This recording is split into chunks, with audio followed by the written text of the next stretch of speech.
Pessoal, bom dia. Vamos começar, né? Tentar ser breve, não ser sucinto, que é uma coisa que para mim às vezes é meio difícil, mas vamos lá. Vamos tentar reproduzir aquela maneira que tem funcionado bem.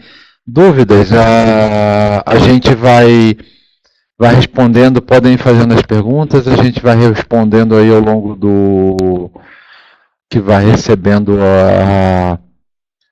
as perguntas, então não precisa ter uma ordenação e a gente encaixa no melhor momento, e aquelas que eventualmente não forem respondidas a gente responde depois, né? Eu acho que é importante aqui, e já começando, a gente fez aqui na parte 1.1 considerações, que foi um pouquinho até maior do que a gente costuma fazer. A gente pega a carta macro da Quest, dá uma reproduzida da visão e tenta tirar o excesso de coisas que não conversam muito com crédito. Eu acho que hoje, para esse mês, teve bastante conversa na carta macro. Que uma coisa que está direto aqui, tá, não só no crédito, como qualquer área aí da nossa vida, é a questão da reforma da Previdência. É por onde tudo passa, né? E onde vai destravar a questão do investimento e a condução política disso tá ruim. A gente teve até uma virada ali, começou abril muito mal, a gente ainda está fazendo uma carta do mês de abril, a virada de abril foi tendo uma coordenação um pouco melhor, você teve uma conversa aí de volta e uma tentativa de articulação da Câmara com o Executivo, uma série de medidas que o que a gente percebeu agora nesse início de abril é que isso caiu um pouco. Isso é preocupante, né? Assim, da maneira que está, e até o que aconteceu ontem, eu escutei duas frases bem pertinentes, né? Que o Bolsonaro conseguiu se tornar o melhor amigo da esquerda, né? Porque o que ele está fazendo tá fazendo eles voltarem a ficar unidos, e até uma outra que mexe um pouco com religião, que é um assunto que é complicado, mas eu acho que a frase não agride, é que depois de Cristo ressuscitar Lázaro, o Bolsonaro conseguiu ressuscitar a esquerda, né? Então a gente vê que a coisa está muito atabalhoada, é difícil você conseguir fazer um processo complexo da forma que estão tocando. E é tudo sobre reforma da Previdência. O país não vai destravar enquanto não houver essa reforma da Previdência. Enquanto isso está travado, o que você vê aqui na nossa carta que a gente vê que realmente você olha com um pouco de preocupação? A atividade da economia brasileira não está boa. E quando você tem uma recuperação muito lenta, quase que nula, com a quantidade de desempregados, com a inflação rodando lá embaixo, a coisa não destrava, você não tem investimento. E é um país parado. Então, um pouco que a gente conversa, o mercado de crédito em específico está bombando. Mas de todas as emissões que a gente viu aqui no mês, só duas na verdade, mas uma que foi mais relevante, que a empresa fazendo capex. Vou pegar esse dinheiro para expandir porque o meu mercado está permitindo expandir e eu não estou só fazendo gestão de balanço, ativo com passivo, alongando minha dívida, tentando baratear meu custo. Quando você olha isso no longo prazo, ok, você tem ativo, você está fazendo um fundo saudável, mas é uma empresa tentando maximizar para ela, não necessariamente para o investidor. E quando você tem uma empresa querendo fazer capex, o investidor consegue ter muito mais lucro nisso, tá? Então é uma forma que a gente tem olhado até um pouco angustiado. E da forma que o governo está fazendo, você já afetou inclusive a previsão de crescimento aí um pouco de 2020. Então você tem um orçamento mais justo, as pessoas tendem a diminuir consumo, a ficarem mais distraídas, o empresário diminui confiança, e aí é uma bola de neve, um círculo que você não sai dessa circularidade de notícias ruins. Do ponto de vista de crédito, para o nível de empresa que a gente investe aqui, isso não tende a afetar muito. Essas empresas já passaram por esse processo, repito, já falei várias vezes, 2015 e 2016, fizeram o trabalho de casa, estão com a gestão adequada, elas são os vencedores, são realmente os cavalos que ficam e vão estar ganhando sempre. Então, de forma geral, isso não traz muito problema quando você olha assim, o crédito em si da pessoa não, da empresa e da atividade do setor que ela está inserido. Mas você deixa de aproveitar coisas que poderiam estar nascendo, estar voando e não estão. Então, isso daí limita o nosso escopo de investimento e até por isso que a gente está com uma série de fundos fechados, porque a gente fala, ó, aumentar muito daqui já se torna difícil que está faltando ativos. Então é um pouco o que a gente espera, e a gente na carta narra um pouco disso, que é esperar o setor privado. Mas o setor privado, e até um exercício que é interessante de fazer, ainda que você abaixe os juros, passe pela política monetária, ele não vai tomar o risco de enfiar um caminhão de capex para você ter em 20 anos, 22 anos, um retorno adequado. Então, realmente, ele vai fazendo mais do que o mesmo, mantendo, vai consumindo dinheiro, pegando crédito, simplesmente para manter um pouco no status quo, sendo marginalmente. Isso, quando você olha no longo prazo, não é interessante. De uma forma geral, para a gente aqui, que está falando do mundinho de crédito, e para o país, pensando que somos brasileiros e queremos fazer que isso daqui dê certo, né? Então, assim, feito um pouco desse contexto de ambiente que nós estamos vivendo, a gente passa um pouco para o dia a dia, que é na contribuição de performance. Abril teve uma característica interessante, porque as coisas, e como se viu que o mercado está bem agitado, isso é um efeito manada, né? Então, mais empresas estão vindo ao mercado, tentar baixar seu custo, tentar alongar o período das empresas, e a gente realmente teve muito anúncio de oferta primária, que é um ponto que a gente trata ali no 1.3, e a gente acredita que nos últimos 18 meses, pelo menos, abril foi o mês com o maior pipeline de coisas para se ver. E isso faz com que, por estar agitado, o secundário não fique um pouco naquela dinâmica que ele estava viciante e que gere ganhos de capitais um pouco acima do que a gente entenderia que é o correto. Então você teve o resultado dos fundos até um pouco mais morno, para alguns fundos bem morninho mesmo, com baixo ganho de capital. A gente coloca que o resultado veio da carteira de debêntures em CDI, você percebe que a carteira redeada já não foi tão brilhante, foi um resultado bem abaixo do que você tinha antigamente, porque antes estavam espremendo a última gota dos ganhos de capital. Opa, deixa eu me preocupar com o primário, alocar minha carteira no primário, e com isso daqui a gente, fazendo essa alocação correta, a gente não precisa estar girando, eu não preciso estar comprando ativo a qualquer preço, e você tem uma harmonização do resultado, por conseguinte o resultado do fundo começa a vir um pouco pelo carrego. A gente acha isso saudável, dá tempo de você pensar um pouco. O que aconteceu de interessante para alguns fundos, uma vez que a gente usa muito aquela operação de comprar debêntures em PCA e fazer o hedge para CDI, e a forma que a gente faz o hedge disso, onde não é um hedge perfeito, casado, com swap, cada fluxo de caixa reseado no mesmo dia, a forma com que a curva de juros se mexe importa.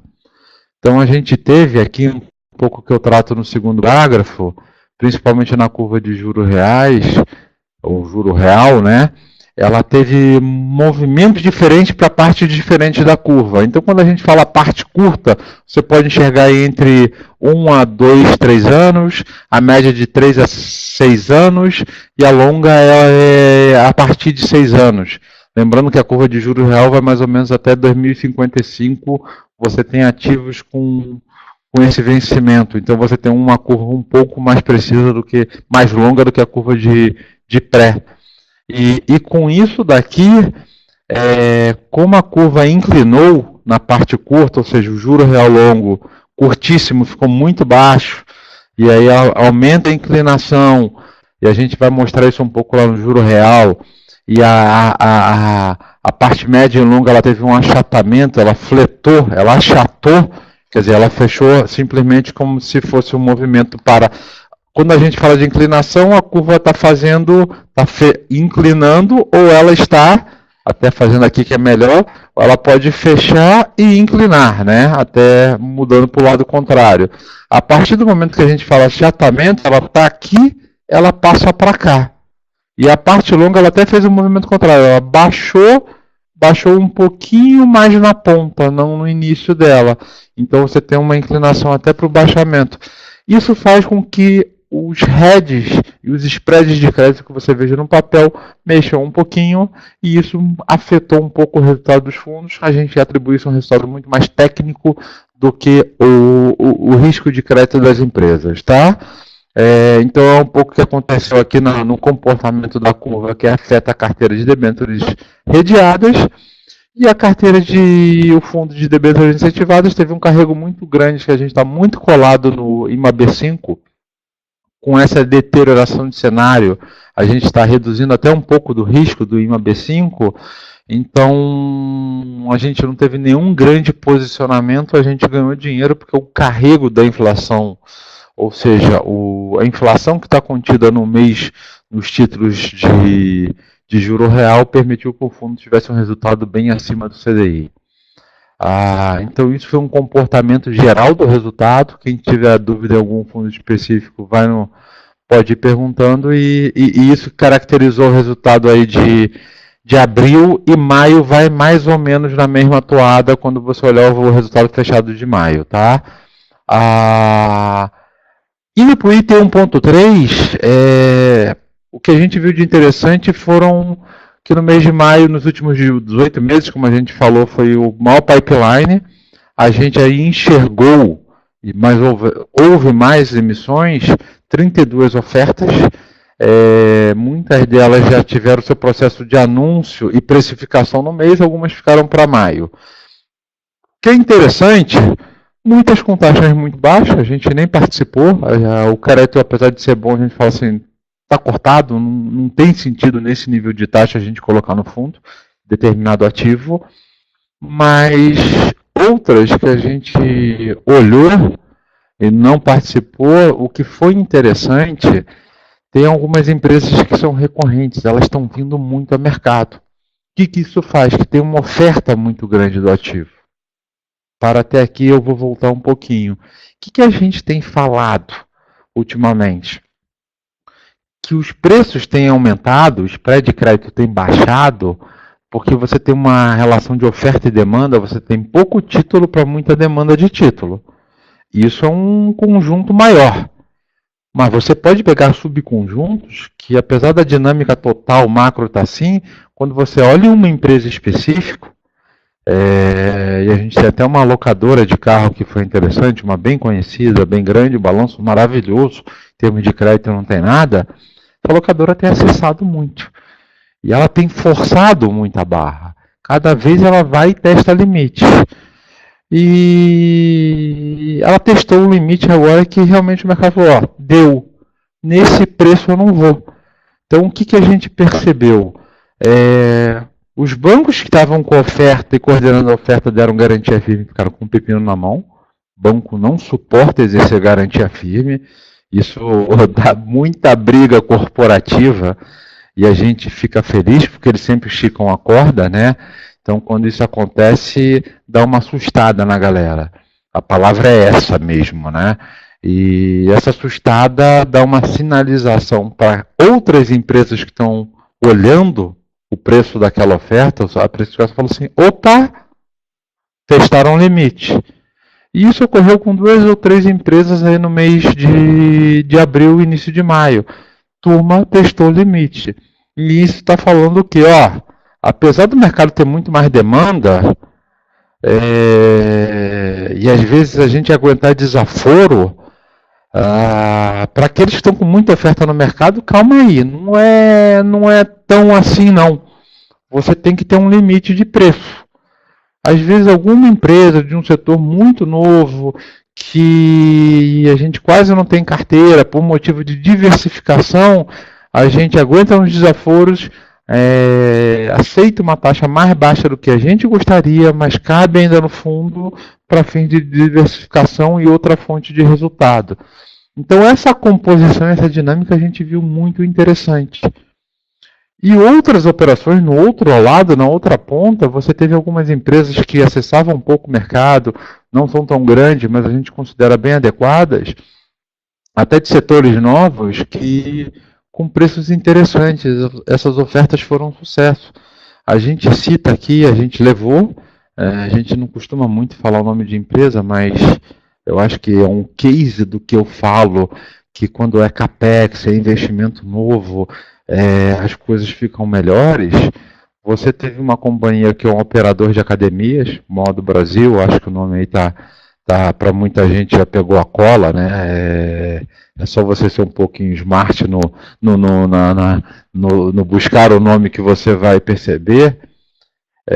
Essa empresa está com um modelo bem interessante, ela está ajudando um pouco aí ela está inserida numa nova maneira que o ser humano vai tratar a vida, né? Você tem um envelhecimento da população, você tem essa questão do aging, que é a palavra em inglês para falar de envelhecimento da população. Você tem que viver mais, você tem que viver mais saudável, você tem que se alimentar melhor, você tem que se cuidar do seu corpo, e isso passa obrigatoriamente por você fazer uma academia, não porque você quer ficar fortão e porque você gosta, mas para você ter uma vida funcional. E eles estão fazendo isso de uma maneira tão brilhante, mexeram no seu balanço, e eles estão internacionais, inclusive estão franquias em outros países. Tem se mostrado muito eficiente, que você fala assim, pô, eu quero investir, eu vou abrir capital na bolsa, acho que consigo um preço melhor e preciso de dinheiro para investir.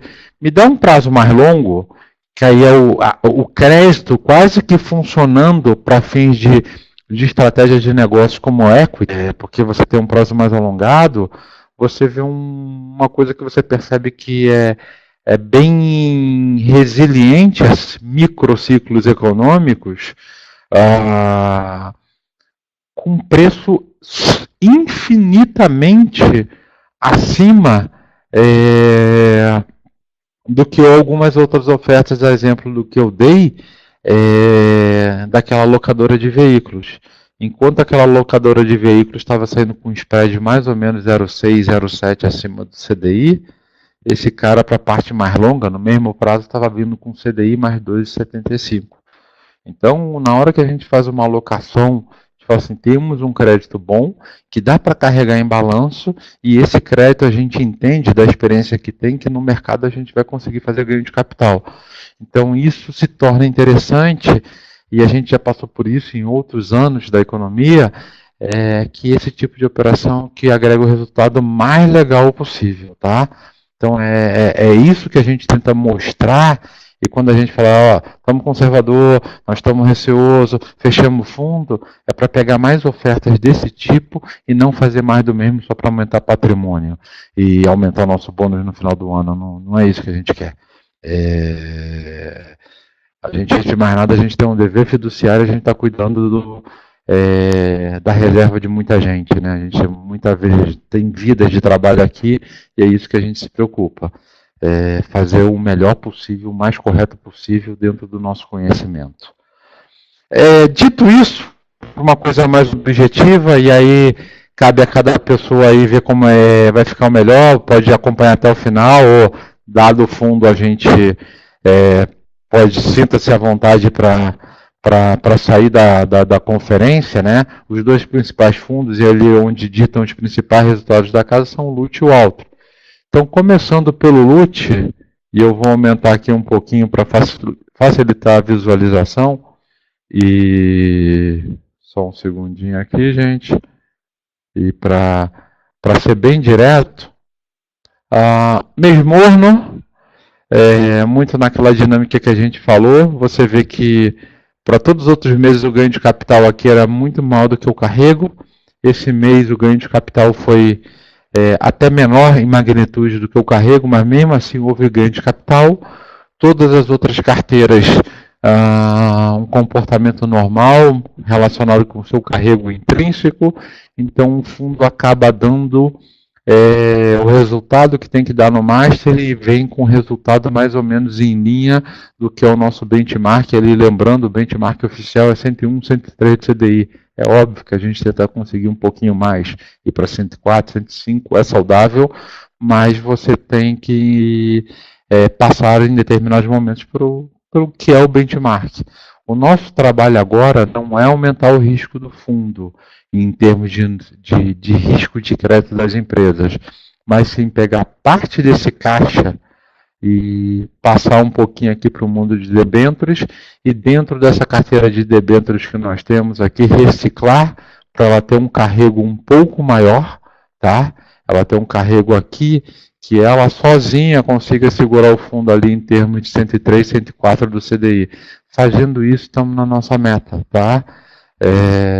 O que é interessante aqui, ó, só para vocês entenderem, outra informação importante, qualitativa, a gente, nesse mês no LUT, a gente conseguiu botar praticamente 400 milhões de reais no fundo. Pô, você alocar 400 milhões de reais no fundo num mês, é que realmente o mercado foi forte. Num fundo de 6 bilhões de reais, que está o tamanho do LUT, a gente está falando aqui que a gente foi o quê? Para 7 a 8% de alocação do patrimônio do fundo. É bem interessante. Tá? Isso daí com toda a cautela e parcimônia que a gente teve aí no meio do caminho.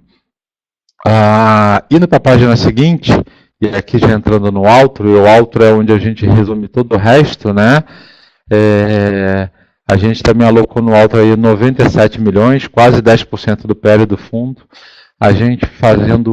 Nós estamos fazendo, desculpa o português, aquele trabalho de dar uma reciclada na carteira, não conseguimos para possibilitar a abertura do alto, porque os spreads de crédito sempre fechando. Isso se diz para o resultado do fundo no ano a 117 no CDI, enquanto deveria estar 113, 115, né? Com essa acalmada, até é bom, porque a gente consegue renovar essa carteira. Você vê que o carrego do alto foi quase que o dobro do ganho de capital no mundo de debêntures. Geralmente tem acontecido o contrário, então o fundo trouxe para uma maior normalidade, e é isso que a gente está fazendo, melhorando essa carteira. 2 projetos que a gente tem trabalhado bem dentro de casa, para trazer fontes adicionais de alfa no alto. Um deles é a parte de Eurobonds, que vai ter um funcionamento muito similar. Você compra o ativo, faz o hedge e gera resultado.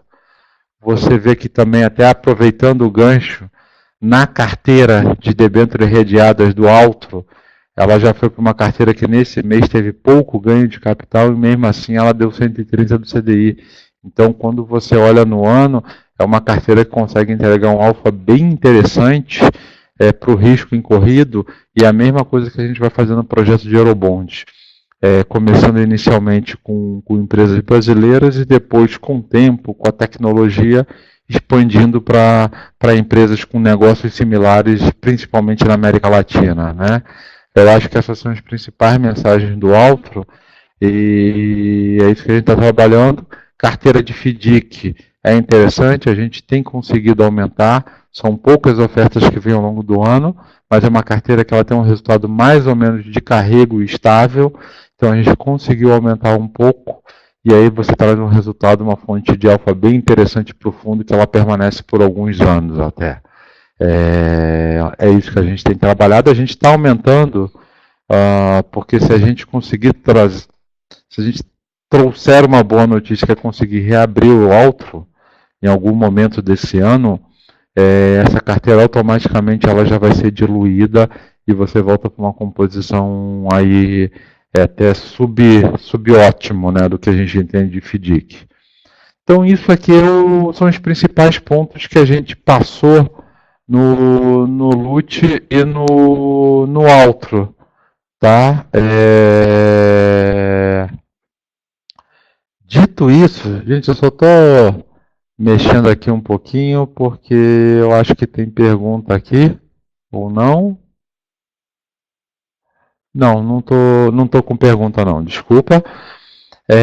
Dito isso, todos os outros 2 fundos, o prévio e o valor, vão ser mais ou menos repetitivos, como eu falei no alto. Só que antes disso aqui a gente vai passar pelo fundo de debêntures incentivadas.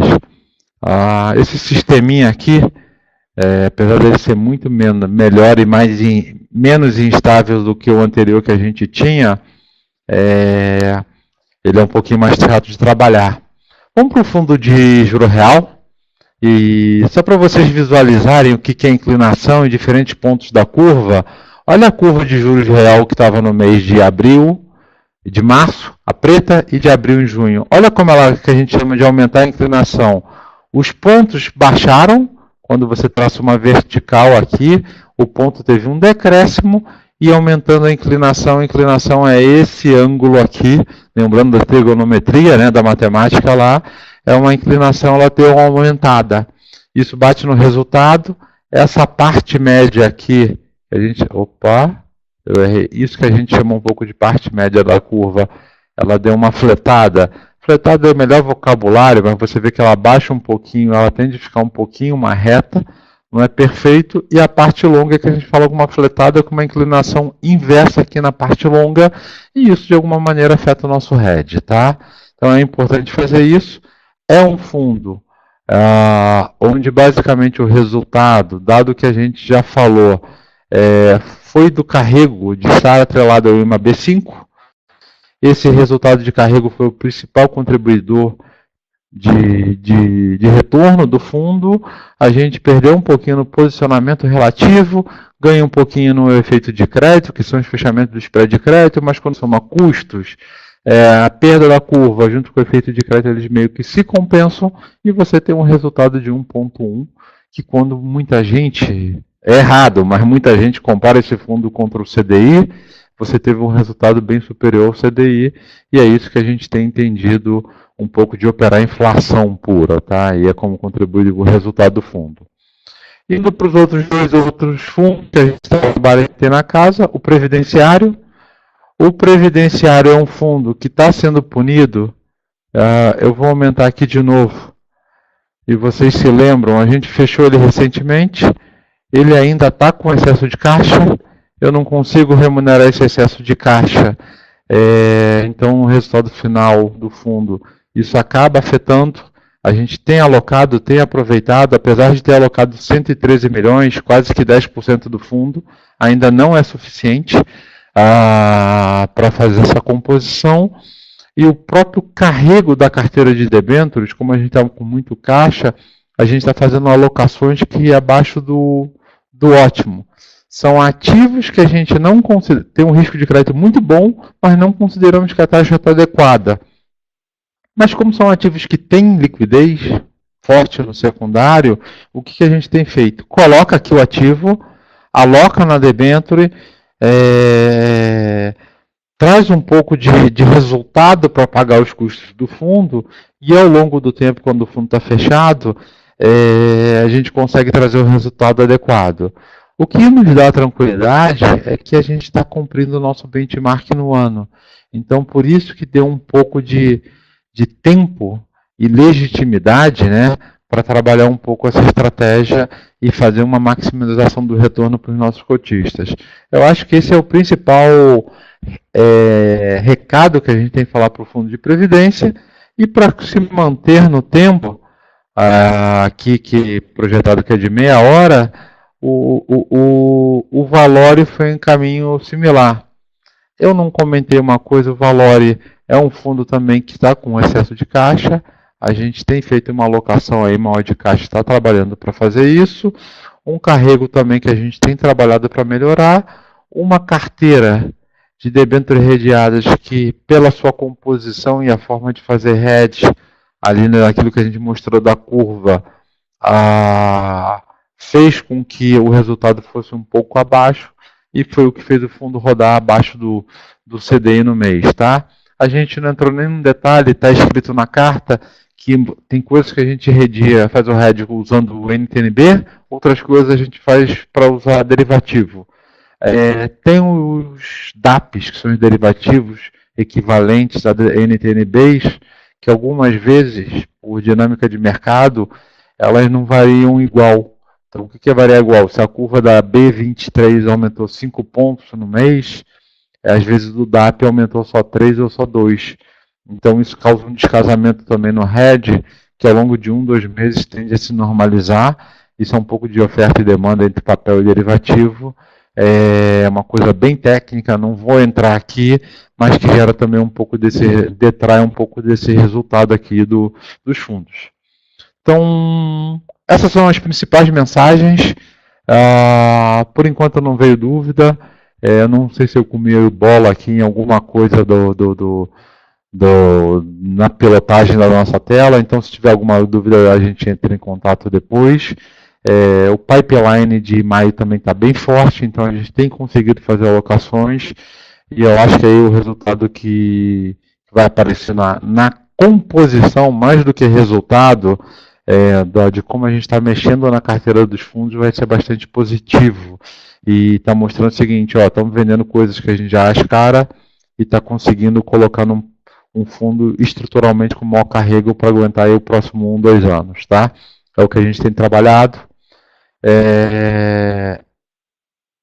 E é isso que a gente tem para passar nessa conversa. Estamos à disposição o tempo todo. As pessoas, escritórios, têm aproveitado. Muitas casas, uma vez por ano, fazem um bate-papo com a gente em loco. Geralmente isso acontece meio que no meio do ano, entre abril e aí agosto, setembro.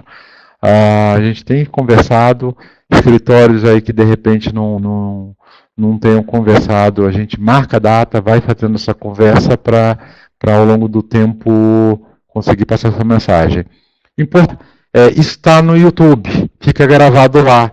Então, se vocês quiserem, como for ao vivo um pouco mais restrito, se vocês quiserem passar para os seus offices, para entender um pouco mais a dinâmica do fundo, ou até para clientes, é só entrar lá no YouTube da ZQuest e você tem esse vídeo editado, coloca ali na velocidade de reprodução 1.2, 1,5, a voz fica um pouquinho mais rápido e você consegue passar aí nessa discussão um pouco mais rápido, que maximiza a forma de enxergar o resultado do fundo.